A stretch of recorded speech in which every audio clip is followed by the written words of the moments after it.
Good evening, the mental health warriors.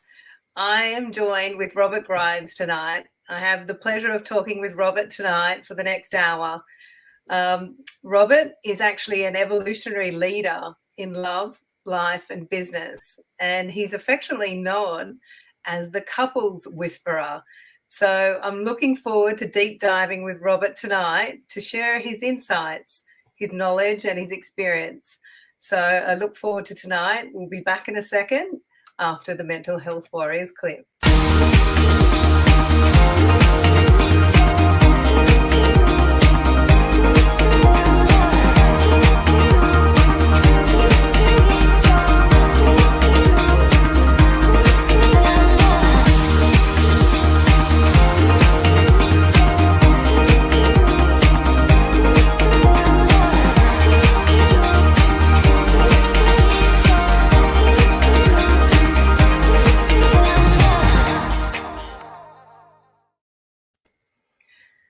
Welcome to the show, Robert.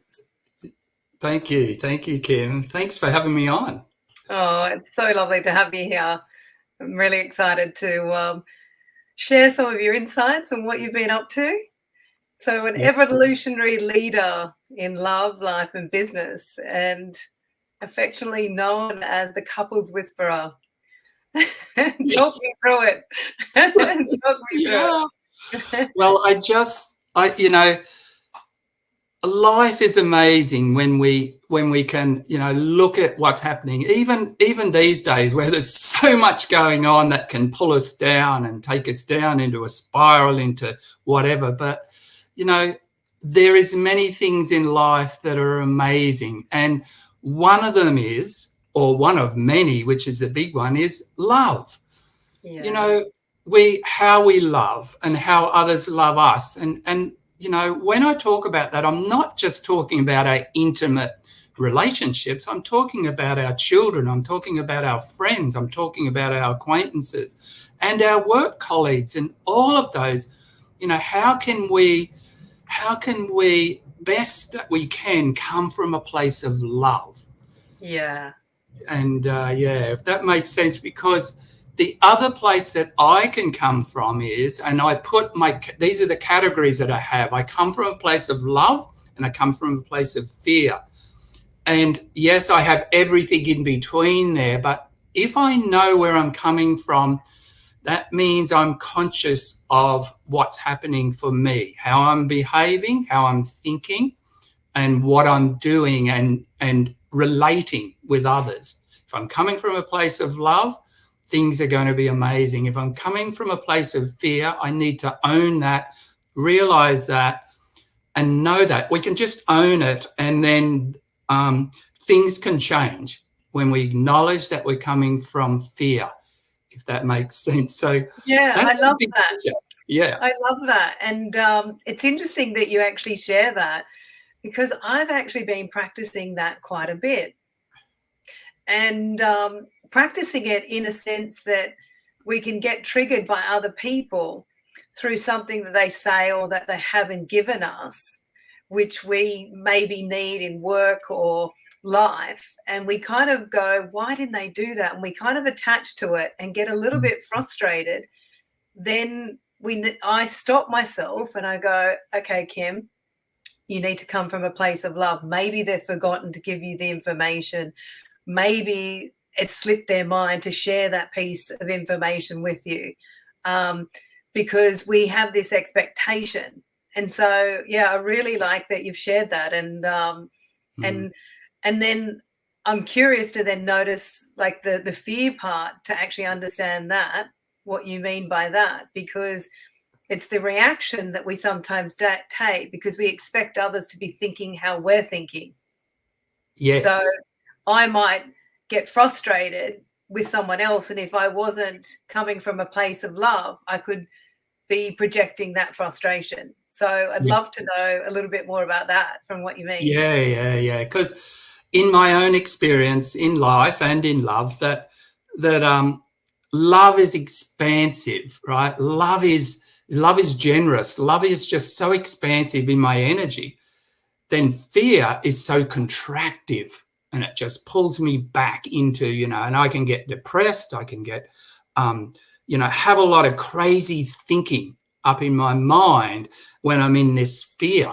Now, fear is real, and it's not as though, any of us living on this planet now, if we think that we're fearless all the time, we're actually denying what's going on for us, because we are human, and there's a lot going on, whether you're in this country, whether you're in Ukraine, whether you're somewhere else, there's amazing stuff going on, and we need to be aware of that and how we can rise above that fear, acknowledge it, and then rise above it. And when I think of the mental health warriors, that's what the warrior does. It's the warrior is the one, and the true sense of an integrated, strong warrior is the one that knows that they're scared, but then they rise above it. And rising above it takes vulnerability and takes courage. So the courage is the one we step up and we move up through that fear. And when we move through it, we find the light, and the light is the love of the love of our life as such. So, fear is around, which is, it can also be, we use this word in mental health and psychological things around, anxiety and all of that, nervousness, everything. They're all under the category of fear. That's what they are. And it can be challenging to acknowledge those. And it is. And someone from the Mental Health Warriors has written a message saying, if you don't have feelings or emotions, you're not human. Yes. Which kind of talks to your fearless thing. And would you say, on top of that, is it a protection? Is it that we go into protection, and we go into protection to protect ourselves, to try and make out that we are being stronger than what's really going on? And is that the piece? Yes, that's right. Absolutely. And so, when I think of those two categories of love and fear, anger is one that comes under fear. And there again, emotional states, there's nothing wrong with being angry. It's quite okay to be angry, because it's a telltale sign that something's not quite right, and we're fearful, or we're hurt, or something else is going on, and it's our protective emotion. And it works very well. It just overworks sometimes, and then our behavior comes out of that anger. So it's so important to remember that anger is not aggression, and anger is not violence. They are three separate things. We don't realize that. Just being angry is the emotional energy state that is in the body at that time, and not just up here, it's in our body. And when we know that, and we're conscious and aware that we're angry, then it means that we can work that for the benefit of yourself or for others, because it is a telltale sign that there's something not quite right, or there's an injustice happening against us. And I love that. And I think I've used a word before, Robert, where I say to people, if you're angry or frustrated, I said, that is fantastic.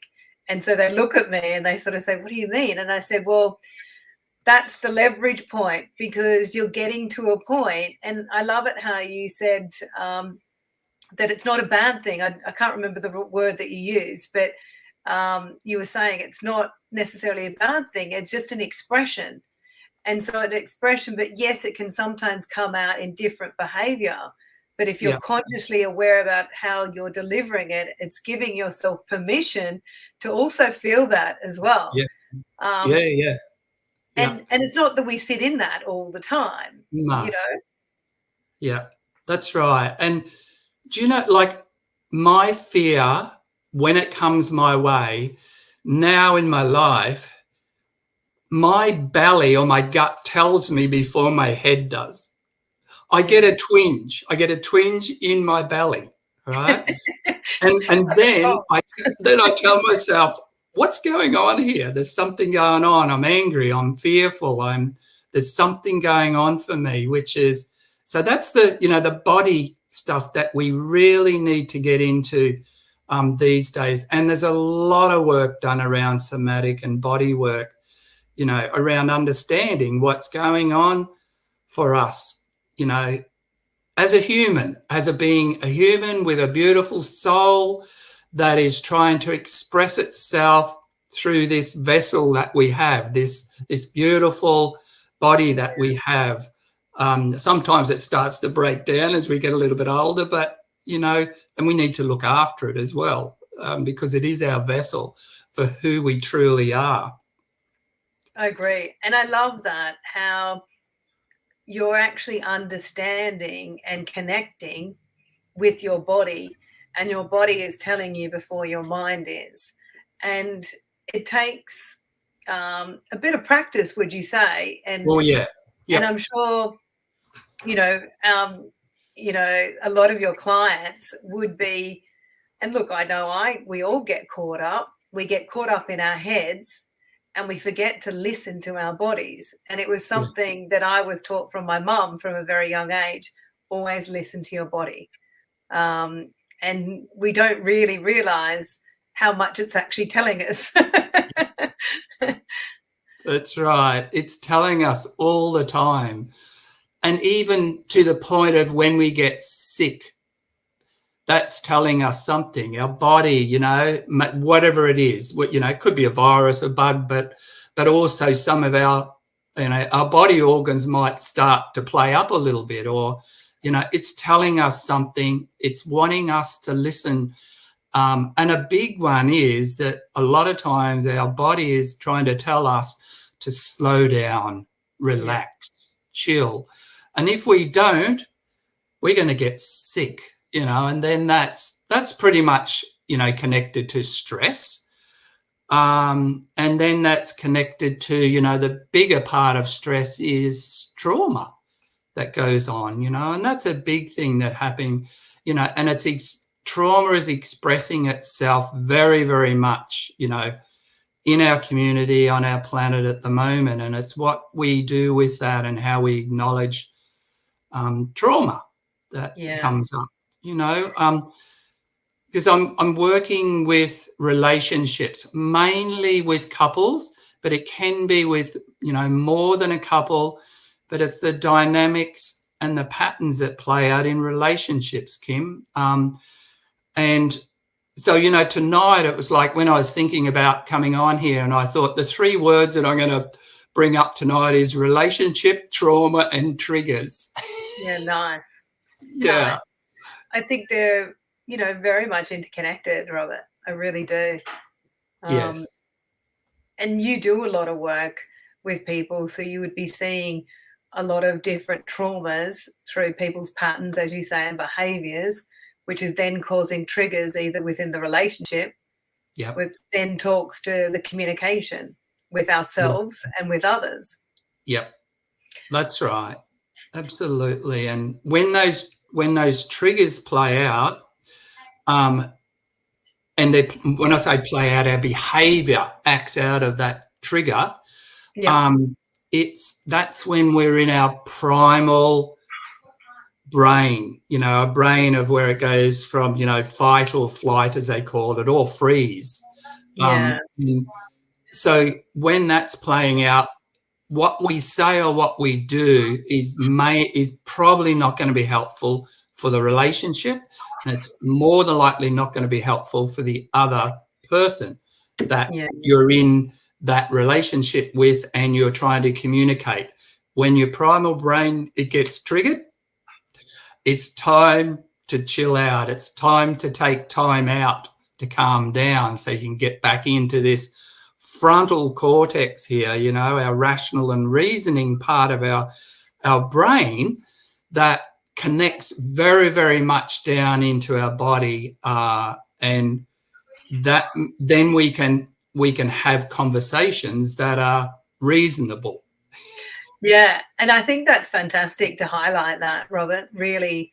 And what sort of, like, with working with all these couples, you know, how do you stop someone, or how do you support them? When I say this, support and stop someone from actually, you know, attaching to that trigger and going, right, I'm just going to say it because I need to say it to that, you know. Yeah.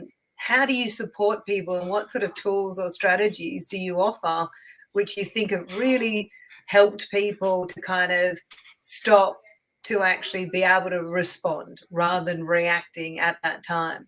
Yes. Yeah. So the tool or the technique that I have, and it's called, and I've developed this, but there's many others that have done the same thing through our Love Life Matters. That's the business that I have.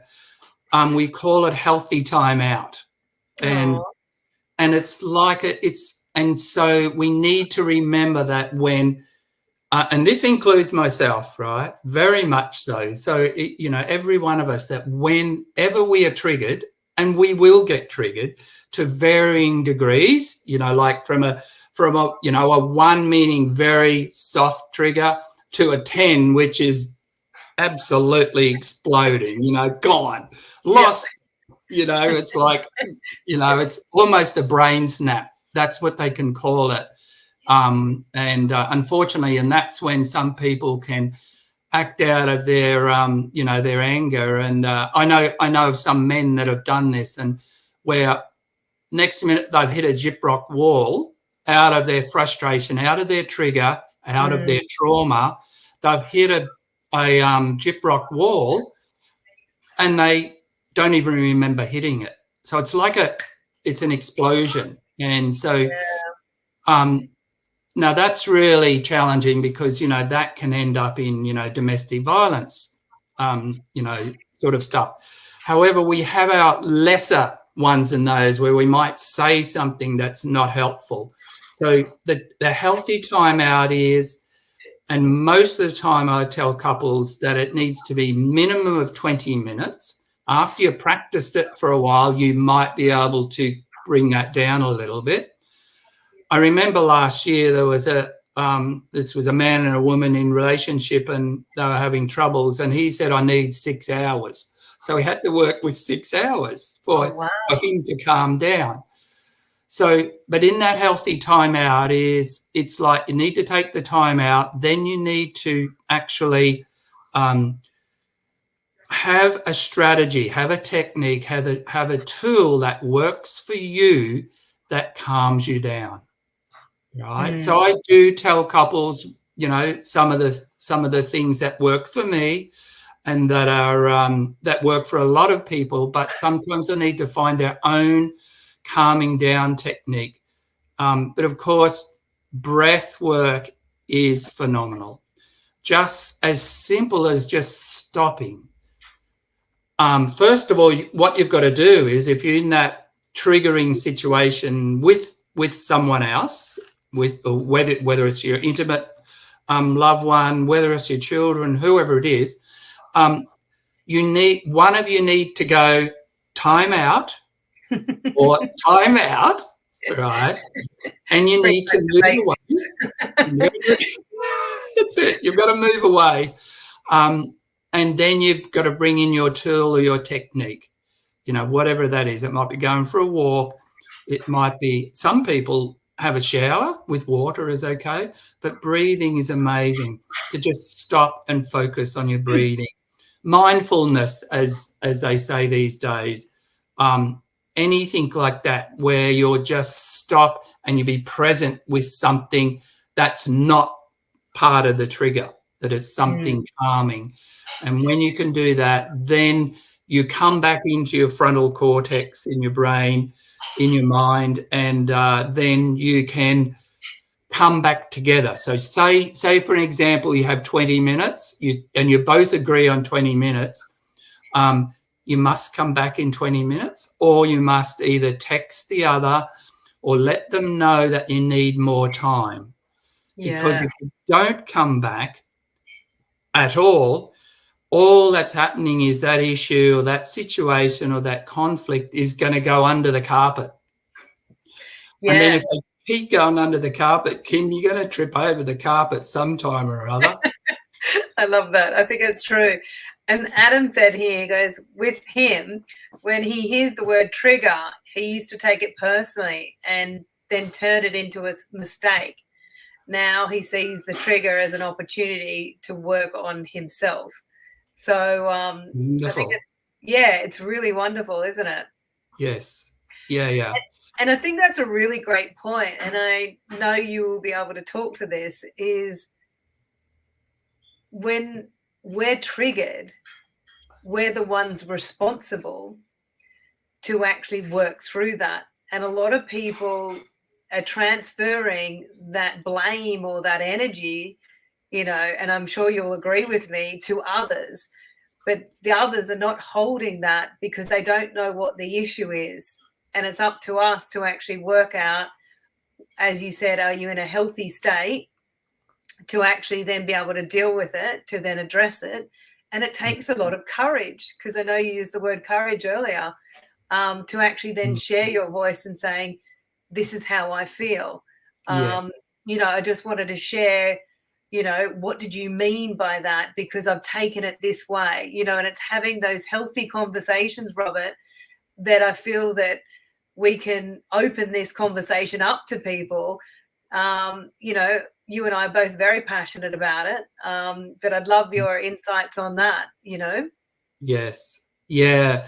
Look, that whole thing around triggers, and this is where triggers and trauma come in, that and relationship, that like relationship, if you want to heal and grow in life, jump into an intimate love relationship, because it'll bring up traumas, it'll bring up the triggers.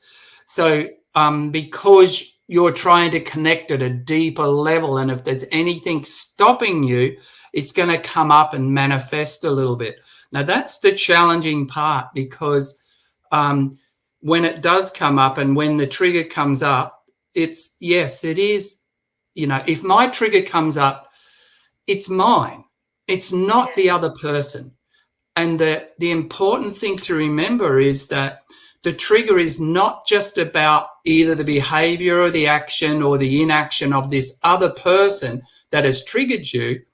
It's bigger than that. They have just triggered you from something from your past, or how you learnt to cope, how you've learnt to be in life, especially when you're a child. It'll come up. And so the trigger in that relationship is going to bring up a trigger from your past, which could be from your childhood, on how you tried to deal with things. If, when things were uncomfortable, or things were painful, or things were hurtful, or you had, it was traumatic for you as a child.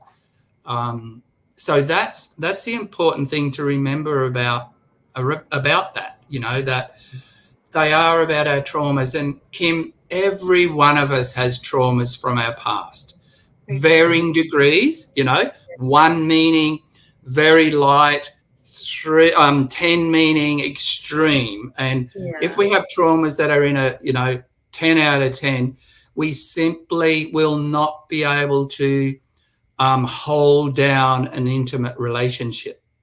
So we need to get work on our traumas, and to bring that down, down a little bit to, a 7 or a 6 or something. And then we're able to hold and be in an intimate relationship. And I love that, how you shared that, because my belief, Robert, is that everyone is wanting to be in an intimate, loving relationship. And if we actually work on our traumas, and like, as you said, if you're at a 10, a really high, to work on that, to then give yourself that opportunity to be in a loving relationship, because it's then connecting, to stop you from those behavioral things coming out, and the person who you don't want to be, because you're suppressing parts of your story.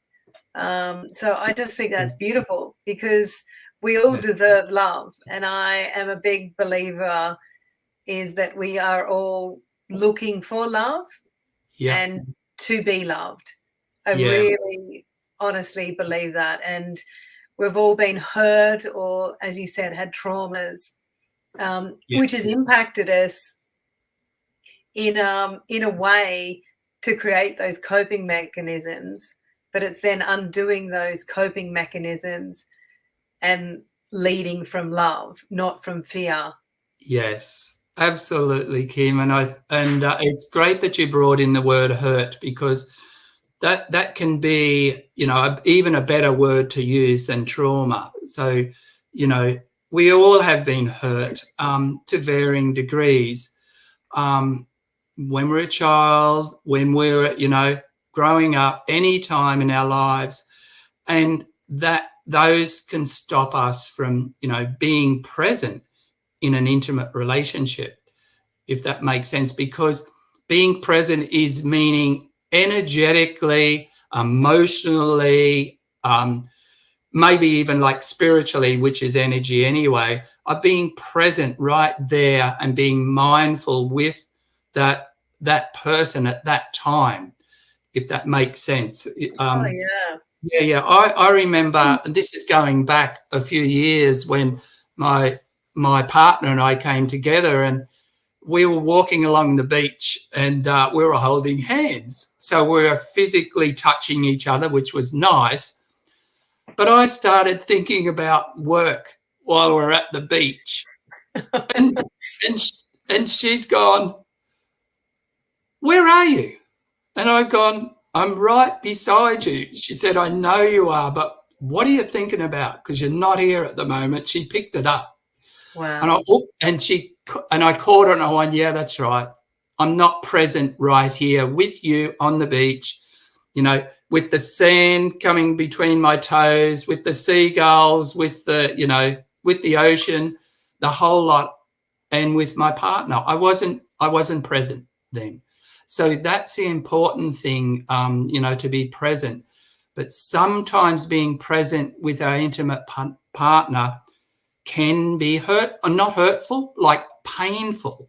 because that's because, and it's happened with my partner and I, because even then it can bring up the hurts from the past to be healed, if that Oh, makes yeah. sense. Yes. Yes. Okay. So, And yeah, yes. so just to tap into that. So Yeah. Yeah. what Yeah. I'm hearing and understanding is that as you kind of probably expand the relationship, you're kind of getting intimately into one another. And as you do that, those triggers of the hurts can sometimes be presented through discussions, or, Yep. different decision making in a relationship. Is that what you mean? Yeah. Yes. Yep. All of it can come up. So that's where, and I come back to that word, that in relationships, intimate relationships, there needs to be vulnerability. Yeah. And in that vulnerability, as scary as it is, that's where you're going to go into a deeper relationship, when Mm. you're vulnerable. And all that means is that we're in a place where we go, "Oh, what's going to happen right now? I'm feeling scared. I'm feeling a bit whatever it is." But if you hang in there, then next minute that fear will dissipate, because you've been present with it, if that makes sense. Yeah, definitely. Yeah.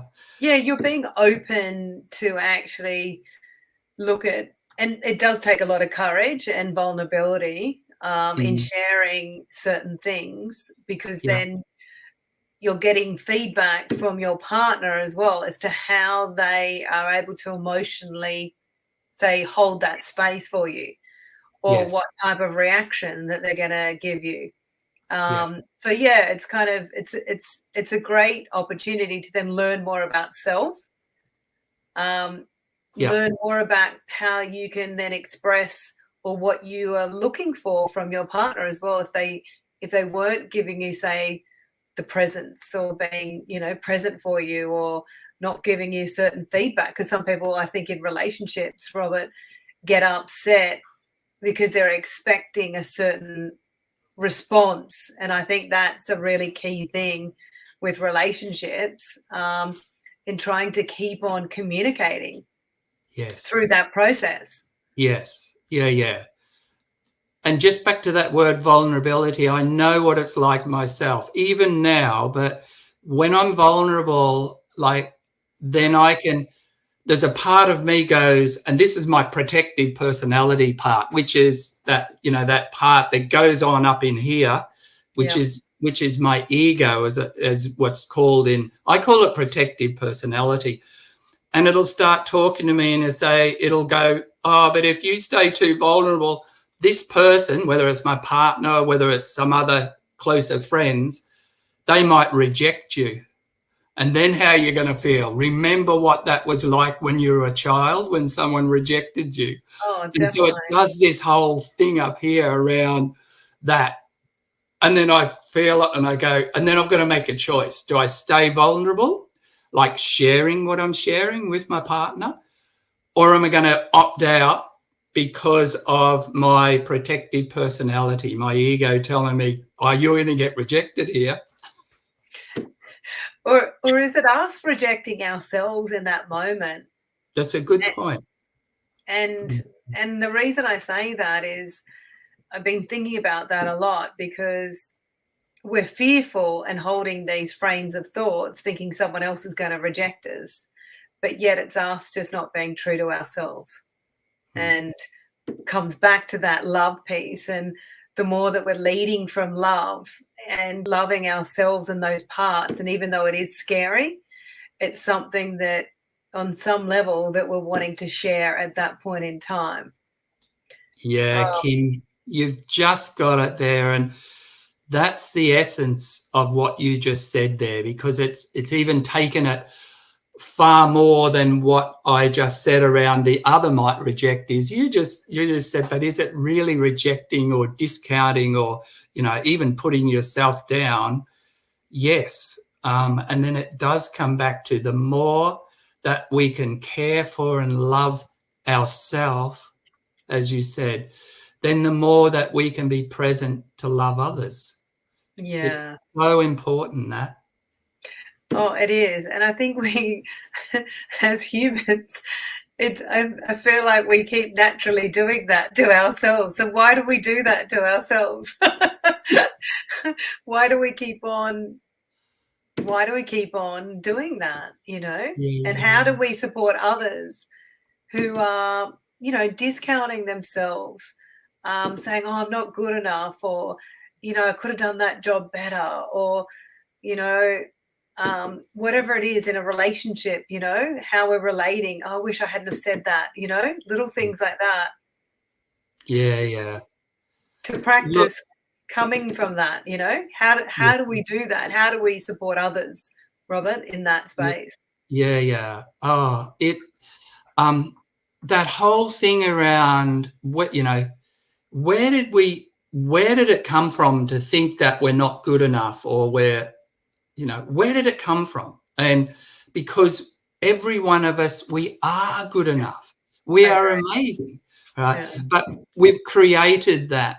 Now that can come, and this is bigger picture stuff, that can come from, it can come through our genetics from our parents. Then it can be taught from our parents.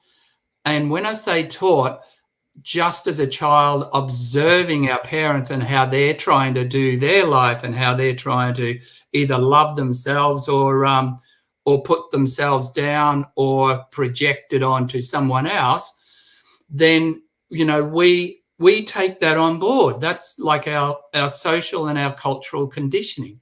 And yes, it starts at home with our parents and everyone else that's around. It even starts from birth, with our mother and our father and how we're nurtured and how we're looked after, because, you know, as a baby, as a human baby, we are so dependent. There's a lot of other animals that are nowhere near as dependent as what we are as a baby. And so, you know, we need to be able to have our parents to nurture us. And if they don't quite do that, and no parent does it perfectly, well, then we have this part in us that says that, well, we're no good or we're not good enough.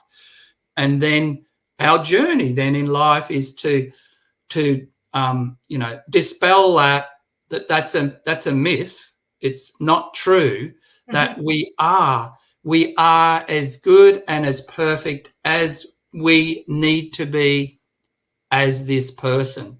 And it's so we need to do some work on that. And that's pretty much it. It can be a life journey of coming to that.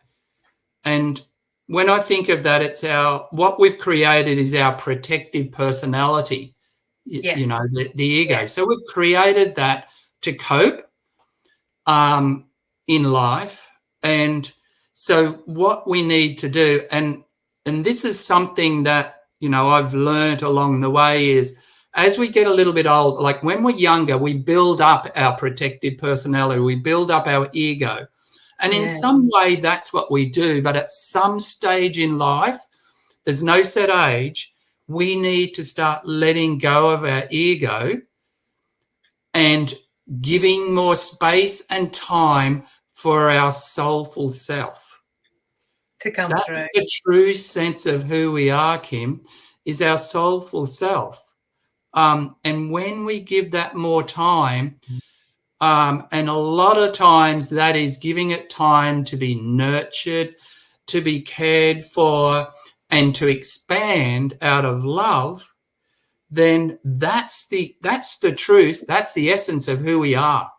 That the other cannot be there anymore, where it puts us down and says, no, we're no good at this, we're no good at that.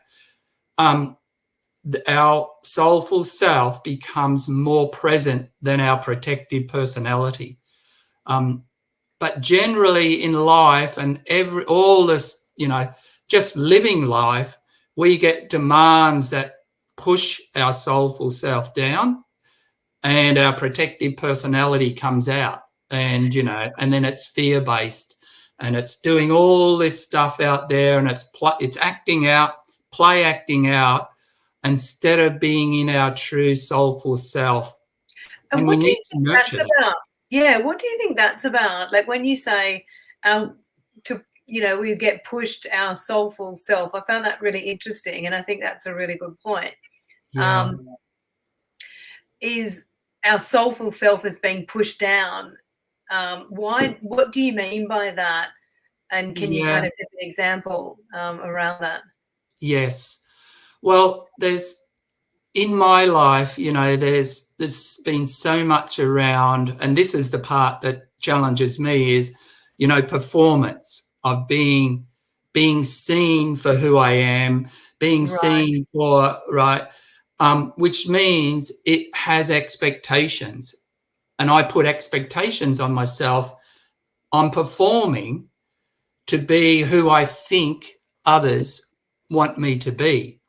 And then an example in business or in corporate life, right, let alone at home or in relationships. But of course, we have relationships in our corporate world. It's changing so much now, but it's still there, of this performance. And I need to put this forward so everybody can see who I am and they know that I'm good at what I do and all of this. So it's this expectation that we put on ourselves to perform in the corporate world, in business, in anywhere. And then it can even happen in schools, you know, as a student at school, we have to perform.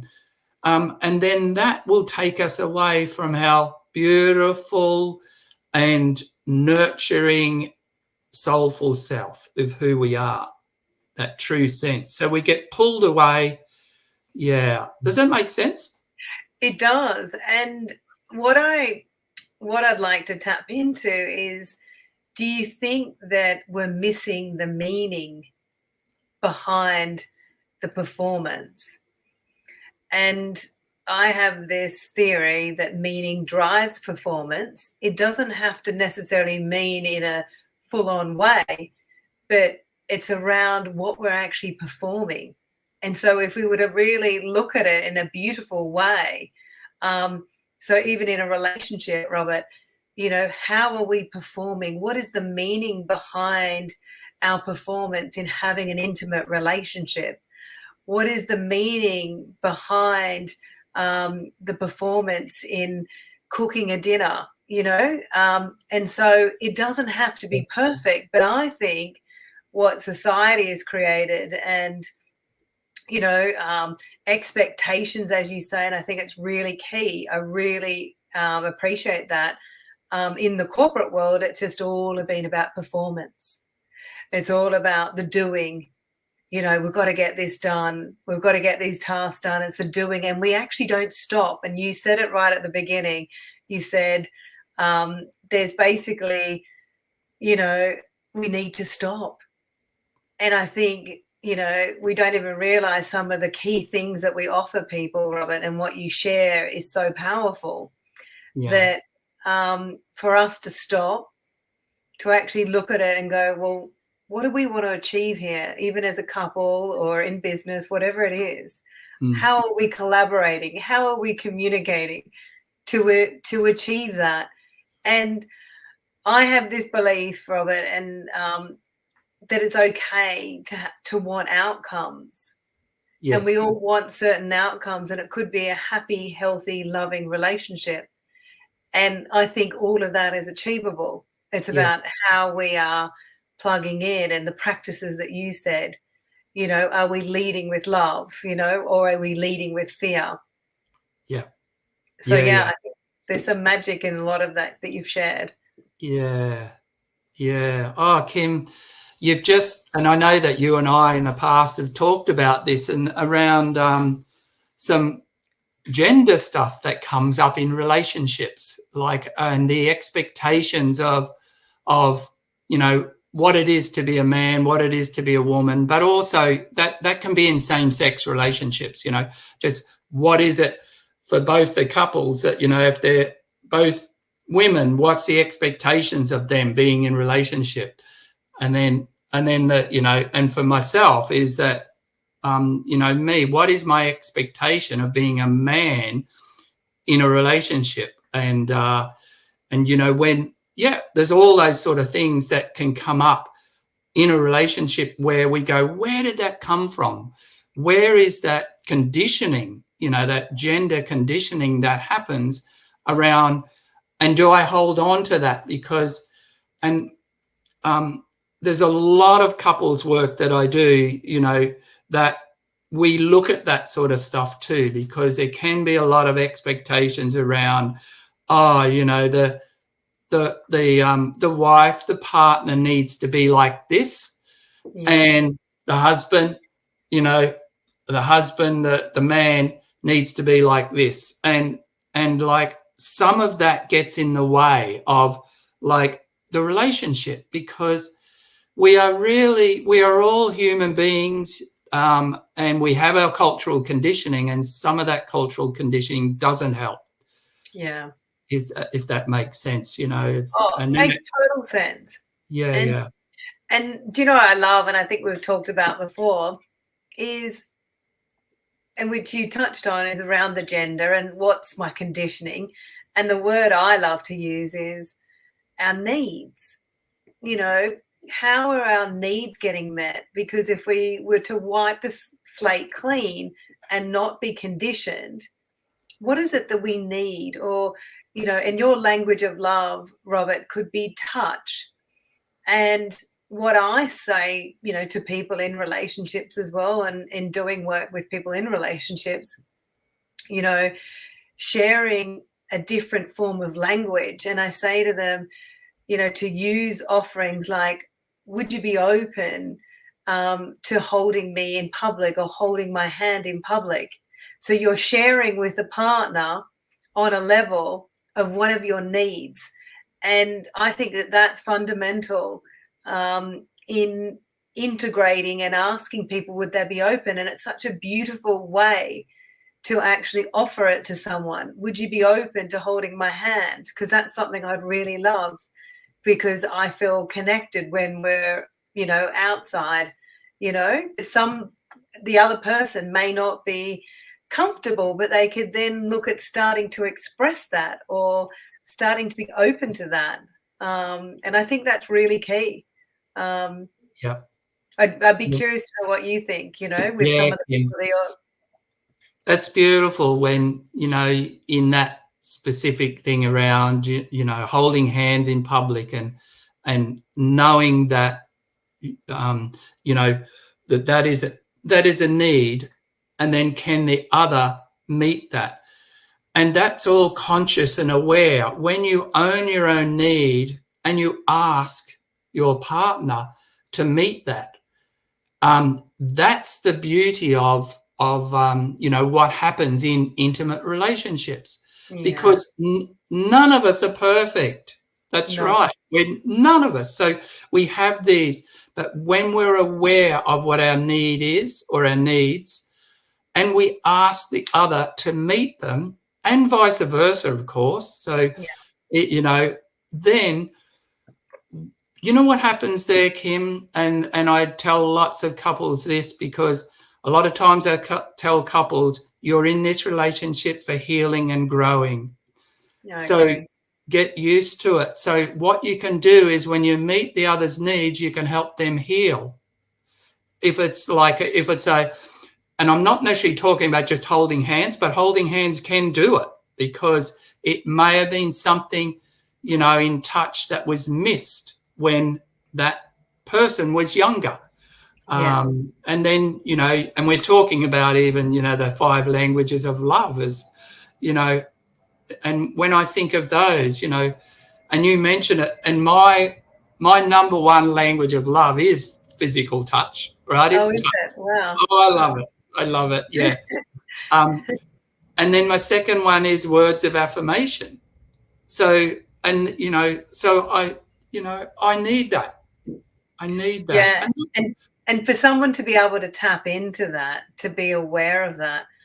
And I know my partner's love languages. I didn't ask him, but I picked up on it. And so, if people are, are able to pick up on things, that's great. But if you're not, it's asking that other person and communicating to find out. Because sometimes people are a little, feel like, oh, am I being selfish by asking for my needs to be met? But it's the way that we can go about that, Yes. which can be in such a beautiful way to kind of be fulfilled and have that enjoyment. And I think it's just so wonderful when you can connect on that level. I really do. Yeah, absolutely. When that happens, that it brings connection. If you meet each other's needs on a balanced sort of way, that you're both meeting each other's needs, well, that brings connection, and that's what we all are wanting, in an intimate relationship. But do you think people in the relationships that you're talking to, do you think people are too scared to share it? Because I feel like that people are holding back. So why is that? Why is it that we're not getting our needs met by not sharing? Why are people not sharing, Robert? Tell us. What's the secret? Yeah. And I don't know whether there's probably is a secret to it, but what just came up for me too, and I will own this one myself as being a man, that but I shouldn't have needs. I should be stoic and strong enough to not have needs. And then if I need to be specific around what those needs are, then there's something missing in me, or there's something weak in me around that. Does that make sense? That's what came up for me then, and I've needed to work through that in my younger life around, having this and being specific in what I need. Yeah. And then That's we're it. denying ourselves, aren't we? Like through that process. Yeah, And why should you miss out when I feel that you're a giver, Robert? And so you will be giving to others, yet you're denying others to give to you. And it's through expression of actually sharing that. So yeah, you deserve that. And the others would be loving what you give them. And then that creates a balance, because if we're always constantly giving and then not receiving, then it yeah. becomes an imbalance, I feel. Yes, yeah, that's right. That's absolutely right. Because, and then meeting those needs specifically, Kim, like, and this is, I said that around because I've noticed with men, just like me, like I used to be, I'm a whole lot better now of asking what I need. But I've noticed with men around, even when we get to the point of talking about those 5 love languages and getting them to sort out what one is their primary one and the next one down, Yep. either by going online or doing a paper quiz, Yep. by doing that. But then I tell them, okay, if it's physical touch, that's just the example. If Yep. it's physical touch, don't just say to your partner, can you just touch me regularly? I love that. That's so funny. Yeah. But it's being more specific than that. Like it's been, can you touch and give me a head massage? Can you give me a foot massage? Can you just touch and, maybe massage my back or my shoulder blades a little bit, regularly? Or can I just have a long extended hug, right? So be specific around what, that language of love is. Oh, I think that's really key. I love that, Robert. I think Yeah. it's really beautiful. And it is tough to kind of, because I was like you, and I know we've had this conversation before. I found it hard to express my needs and had to work on it, for a long time, but I was always giving. So I really appreciate that. It is a challenging piece for a lot of people, and men in particular. And I Yes. think we need to break that code, so to speak. Yes. Yeah. Oh, Kim, I just want to throw this in now around, I work mainly with men around archetypes. Yeah. And this can be a lot, still very connected to relationship, having a relationship with someone, whether it's a friend, family member, or an intimate relationship, intimate love, sexual relationship, is that trying to integrate what I call these archetypes, which I try and make them genderless. Yep. Leader, lover, warrior, and mystic. Like, now they're archetypes, so they are constructed, but can we know those parts of ourselves? So a leader is a leader, and a leader can be what's an old archetype can be called king or queen, but I call it leader because we all can be leaders. Lover is around sensuality, around being in our nurturing state with all our senses, right? Our warrior is our strong, go get it, go do it, and that's the same with men and women. And then our mystic is that part of us that is very connected to our soulful self, that part of us that we need to develop. And when I say develop, we need to bring it out into our life and let it lead. Let it lead from our heart. Yes. That's the important part. The other parts we need, we need our leader, we need our lover, we need our warrior, and we definitely need our mystic to be able to integrate those as best we can. that's a life's journey to do that. But it's lovely to be able to acknowledge those archetypes and see whether people, can do that. So, men can be good at leading, men can be good at their warrior. There's the shadow side of them all too, Kim. The Yes. shadow of all. And this is something that you developed, isn't it? This is something that you kind of created. Yeah, I'm very passionate about those. And then, so men in their lover and their mystic, they need to develop those as well as their leader and their warrior, and to balance and integrate those in their lives. Oh, it's wonderful. And I mean, I can feel the passion, and I love it, Robert. Like, I love our conversations. And the time always goes so fast. Yeah, that's it. Yep.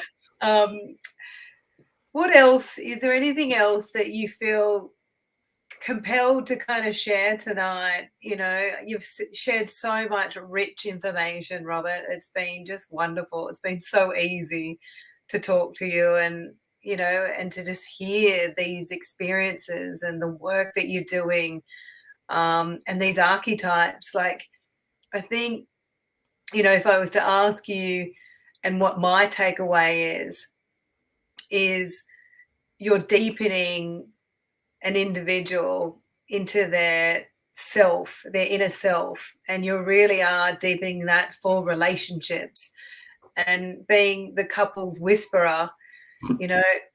What would be, the one, or two things that you want to share, just to really share with people who are out there who, are wanting to tap into that? Would you say to them, don't be afraid, be courageous? I mean, these are my words, but I'm really, that's what I'd like you to share, like, to the viewers, just for the last send off of this amazing conversation. Yeah. Thanks, Kim. Look, I think I need to say this one. It's right that, when we're in that space in relationship and we're having a go at the other person and we're blaming them, so I'm pointing my finger at them metaphorically, we need to see how many fingers are coming back at ourselves, right? So as soon as we do that, and we need to be aware that we're blaming or projecting onto our partner or whoever it is. And if we can be aware of that, then we can come back to ourselves and go, why am I doing that? Be aware of that. Because, every relationship, including our intimate love, sexual relationships, need nurturing and kindness and caring for each other. That's what we need. And we need to be aware of when we're not doing that and why. And if we can come to that and understand that we want to meet each other's needs, but we want to do it kindly and gently and compassionately. And when we can do that, that's when the connection's going to happen, right? Yeah. When we connect emotionally, energetically, and then that's when our relationship just flourishes. And it's like, and we then love being together, and we complement each other without and letting the other be themselves. Yes. That's the important thing. Let the other to expand into their love. Yes. Let yourself expand into your love. And then that's what can happen. It's just beautiful, Robert. Like, seriously, let the other expand into your love and to expand into you as well. I love it. Yes. It's been such a wonderful night. Thank you so much for being on the show. The Mental Health Warriors is a great initiative, and, there's definitely so much wonderful things that have been shared tonight. And I'll finish off the broadcast with our little video. So thanks again for coming. Thanks, Robert. Bye-bye.